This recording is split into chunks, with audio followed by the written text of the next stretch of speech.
আয়ারল্যান্ডের শুরুর চোখ রাঙানি থেমে গেল বাংলাদেশের দাপুটে বোলিংয়ে। রিশাদ মুস্তাফিজদের অবিশ্বাস্য কামব্যাকে সিরিজের শেষ টি-20তে দাঁড়াতেই পারল না আইরিশরা। বাংলাদেশকে করে দিল সিরিজ জয়ের সহজ পথ। চতুর্থ ওভারে শরীফুলের ওপর চড়াও হয়ে ঝড় তোলার ইঙ্গিত দিয়েছিলেন ওপেনার টিম ট্যাক্টর, তবে শেষ বলে বোল্ড করে শেষ হাসি হাসেন টাইগার পেসার। পাওয়ার প্লের শেষ ওভারে মাত্র 1 রান দিয়ে হ্যারি ট্যাক্টরকে ফিরিয়ে আইরিশদের গর্জন থামান মুস্তাফিজুর রহমান।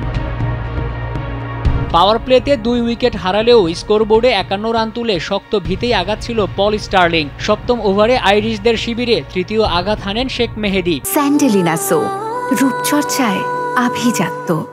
দশম ওভারে লেগ স্পিনার রিশাদ ক্যাম্পারকে বোল্ড করলে ম্যাচের নিয়ন্ত্রণ পুরোটাই চলে আসে বাংলাদেশের হাতে। 1 ওভার পর আবারও রিশাদ ম্যাজিক। সাইফের ক্যাচে ফিরে যান আইরিশদের শেষ ভরসা অধিনায়ক স্টার্লিং। দুর্দান্ত বোলিং করে 4 ওভারে মাত্র 21 রান দিয়ে 3 উইকেট তুলে বিগ ব্যাশের আগে একটা বার্তাও দিয়ে রাখলেন রিশাদ।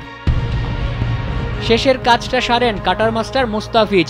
18তম ওভারে জোড়া আঘাতে দুমড়ে মুচড়ে দেন আইরিশদের সিরিজ জয়ের স্বপ্ন। মুস্তাফিজ ও শরীফুলের পেস আগুনে পুড়ে শেষ পর্যন্ত সব উইকেট হারিয়ে আয়ারল্যান্ড করতে পেরেছে 117 রান। চেনা কন্ডিশনে মামুলি পুঁজি টপকে এখন সিরিজ জয় সময়ের ব্যাপার মাত্র লিটন বাহিনীর জন্য। অবিশ্বাস্য বোলিংয়ের পর ব্যাটিংয়ে ঝলক দেখিয়ে শেষটাও কি রাঙাতে পারবে বাংলাদেশ? মোহাম্মদ মাসুম, কালবেলা।